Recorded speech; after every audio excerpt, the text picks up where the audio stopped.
నాన్న కథ చెప్పవా? తెనాలి రామలింగడి కథలు. విజయనగరంలో రంగా రమణ అనే ఇద్దరు వ్యక్తులు పక్కపక్క ఇళ్లల్లో ఉండేవారు. ఇద్దరికి ఒకరి అవసరం ఉన్నప్పుడు ఇంకొకరు సహాయం చేసుకునే వాళ్ళు. ఇద్దరు చిన్న చిన్న వ్యాపారాలు చేసుకొని జీవనం సాగిస్తున్నారు. ఒకరోజు రమణ రంగ దగ్గరకు వచ్చి, అరే రంగా, నేను నా వ్యాపారానికి సరుకులు కొనడానికి దూరదేశం వెళ్ళాలని అనుకుంటున్నాను. నేను తిరిగి రావడానికి కనీసం 6 నెలలు పడుతుంది. నా దగ్గర నేను ఇప్పటి వరకు కూడబెట్టిన డబ్బు ఉంది. అంతా నాతో తీసుకువెళ్ళడం క్షేమం కాదు. కాబట్టి కొంత డబ్బు నీ దగ్గర ఉంచు, నేను తిరిగి వచ్చాక తీసుకుంటాను అని అడుగుతాడు. అప్పుడు రంగా, అయ్యో దానిదేముంది రమణ, అలాగే, కానీ నీ డబ్బు నా దగ్గర కంటే ఎక్కడైనా సురక్షితమైన చోట దాస్తే బాగుంటుంది అని నా అభిప్రాయం అని చెబుతాడు. ఇద్దరు కాసేపు ఆలోచించి, మన ఊరి చివర చింత చెట్టు వెనక గొయ్యి తీసి కుండలో డబ్బులు దాచి పాతి పెడదాం. అక్కడ దయ్యాలు ఉన్నాయని అందరూ నమ్ముతారు కాబట్టి అటువైపు ఎవ్వరూ పోరు అని అక్కడే దాచుదాం అని నిర్ణయానికి వచ్చి, ఆ రోజు రాత్రి అందరు నిద్రపోయాక రమణ ఒక 1000 బంగారు కాసులను కుండలో దాచి తర్వాత రంగతో కలిసి వెళ్ళి చింత చెట్టు వెనుక గొయ్యి తీసి పాతిపెట్టి వస్తారు. తర్వాతి రోజు రమణ సరుకులు తీసుకురావడానికి దూరదేశం బయలుదేరుతాడు. అలా కొన్ని రోజుల తర్వాత ప్రజలందరూ చింత చెట్టు దగ్గరికి వెళ్ళడానికి భయపడుతూ ఉండడంతో ఆ ఊరి గ్రామాధికారి ఆ చింత చెట్టును నరికించి అక్కడ గ్రామదేవత గుడి కట్టడానికి నిర్ణయించుకుంటారు.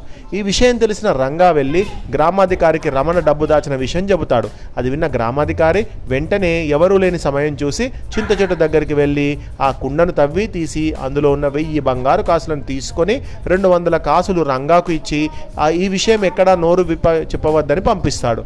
ఎలాగూ రమణ వచ్చేసరికి ఇక్కడ గుడి కట్టేస్తాం, ఒకవేళ వాడు వచ్చినా అడిగినా గుడి కట్టేశాము, ఇప్పుడు ఇక్కడ తవ్వడం కుదరదు అని చెప్పవచ్చు అనుకుంటూ ఇంటికి వెళ్తాడు గ్రామాధికారి.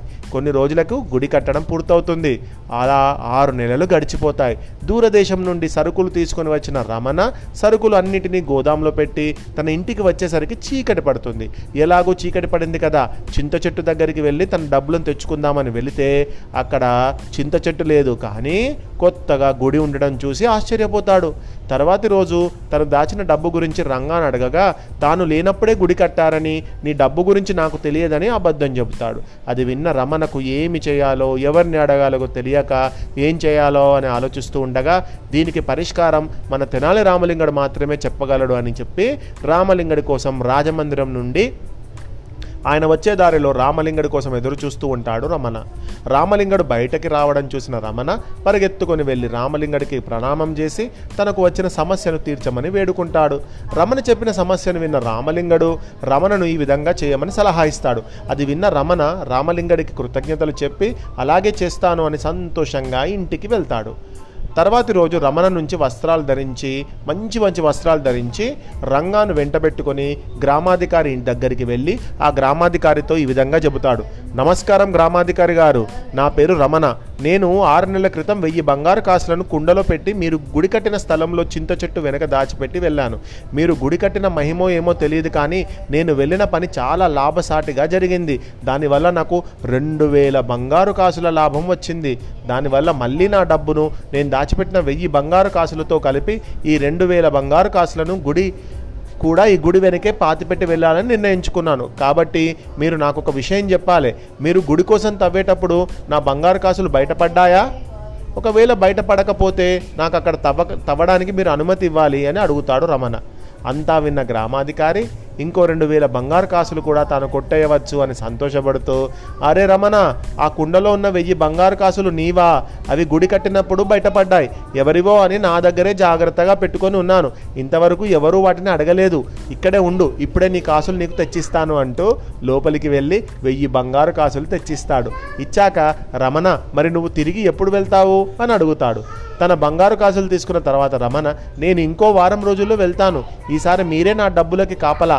నేను వెళ్లే ముందు రోజు నా దగ్గర ఉన్న ఈ 3000 బంగారు కాసులను గుడి వెనుక దాచిపెట్టి వెళ్తాను అని చెప్పి ఇంటికి వస్తాడు రమణ. అలాగే వారం రోజుల తర్వాత రమణ దూరదేశం వెళ్ళిపోతాడు. వెంటనే ఆ తర్వాతి రోజు రాత్రి అక్కడికి వెళ్ళిన గ్రామాధికారి రంగాలు కలిసి గుడి వెనుక తవ్వగానే కుండ దొరుకుతుంది. వెంటనే వారు కుండను తెరిచి చూడగా అందులో బంగారం కాసుల బదులు గులకరాళ్ళు ఉంటాయి. అది చూసి తేరుకునే లోపు చిన్న చిన్న రాళ్ళు.